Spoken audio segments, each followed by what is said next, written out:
Hello everybody, welcome to Robin's Rocking Needles. Today we are going to discuss the technique of fusible applique, which is how the instructions were written for the well-loved ladies sampler that we're using in the quilt along. So here we go. Are we ready? Fusible applique. My ladies were all done by hand, but I know many of you will prefer to work with machine applique. So today we're just going to touch on some of the basics very quickly and go from there. The first thing we're going to talk about is fabric. So you want to use 100% cotton, obviously, that's what we're using. I know that a lot of you will probably pre-wash your fabrics. So in the yardage, it was given based on 40 inches of usable width. I do not pre-wash just because my quilts go to shows and stuff like that. They're pattern samples. So for those of you who do though, that's why it's written that way. Templates. All the templates that are in there, most of them are very symmetrical. Not a lot of reversing. There might be a couple that need to be reversed. They will be noted on that page with that template. I have a nice light box here that I discussed yesterday in video number 5 when I was talking about tracing lines. I don't believe you'll need it. Most of the lines on the templates are dark enough that I think you'll be able to see them through the paper-backed fusible that you have. But it is an option.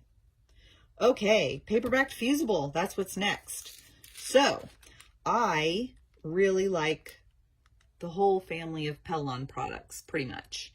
Years ago, I switched away from Heat and Bond, and I switched over to Wonder Under, and I have not looked back. Here you'll see Pello 805 Wonder Under. Comes with all the instructions you need on the bolt. That, you know, it comes on a bolt, so you buy it by the yard. And then it also has a nice little ruler along the side here. Very handy, very helpful.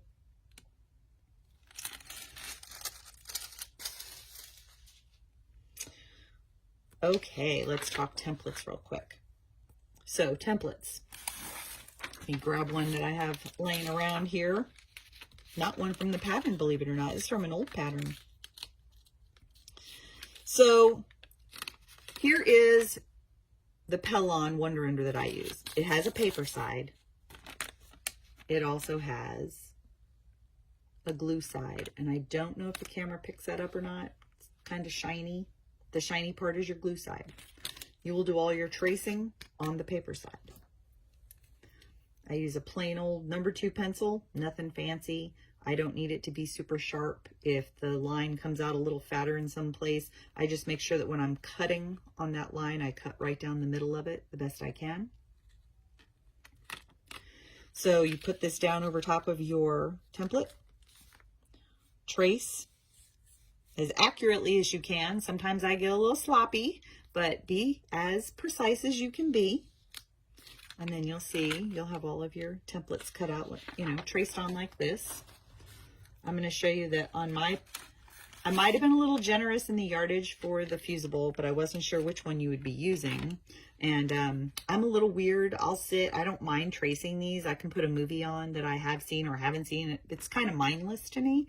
And then I'll sit and try to squeak them in as tight as I can get them. And not everybody's this strange, but that's how I do it. So once we get those all traced and ready to go, our next step, here's how it looks if you're really tidy and you do it nicely. There you go.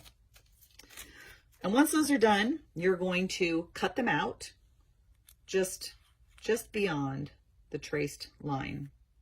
And plain old scissors, these are actually really cheap scissors. I just bought them because I absolutely loved that floral print on there for no other reason. And you can't have too many scissors either. These will get ironed to the wrong side. See, right side, wrong side. If you have a really nice print, maybe you choose to fussy cut. You know, I got a little star. I could put it right there if I get that twisted just right. So these all get fused to the wrong sides of your fabrics.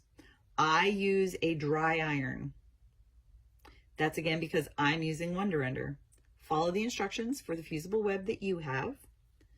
And once these are all fused in place, then you cut them out directly on the line. Now this is ready to have the paper come off and fuse it to our background. You want to make sure that this cools really well. If it's not super cool, it's not going to want to come off the way you want it to, and it's just going to be a hot mess. Okay, something else I want to talk to you about. On the supply sheet, I put Teflon applique pressing sheet. Highly recommended. I highly recommended it because there are a few of the blocks that have multiple overlays of fabric, and this is a really nice way to make one big giant flower at one time, peel it up off of here and put it right where you want it instead of having to, realign everything as you go. So for example, we're going to pretend for these purposes that there's fusible web on the back of this piece, and it's on my Teflon pressing sheet. And then here are the little centers, because there are a lot of little rosettes in this pattern and they all need a center. And so this one had fusible on it.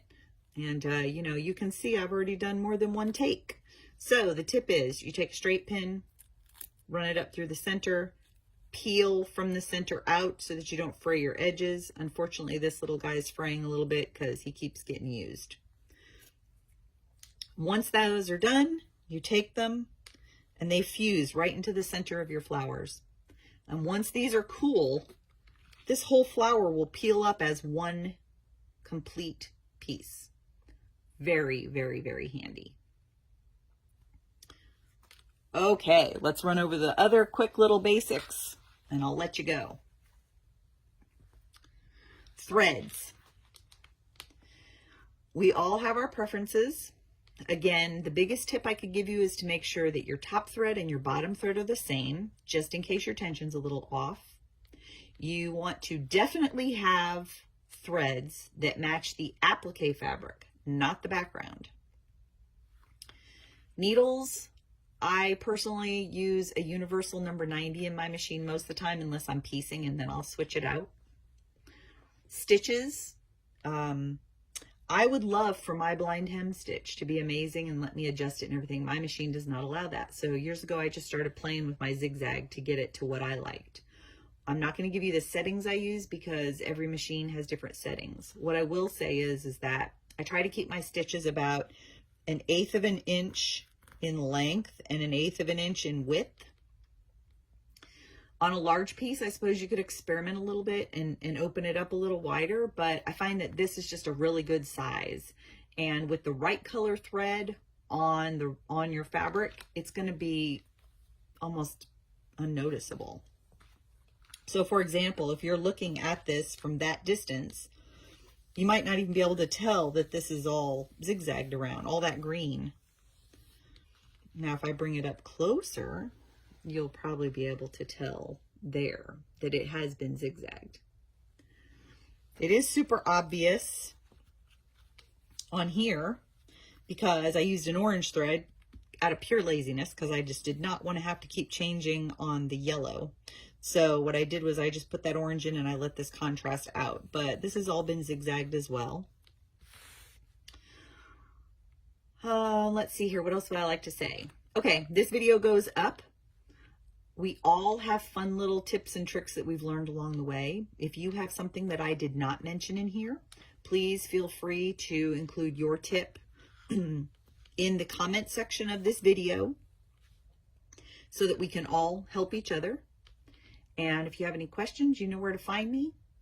Tomorrow, we're going to talk about hand applique. Yay! And until then, happy quilting. See you soon. Bye.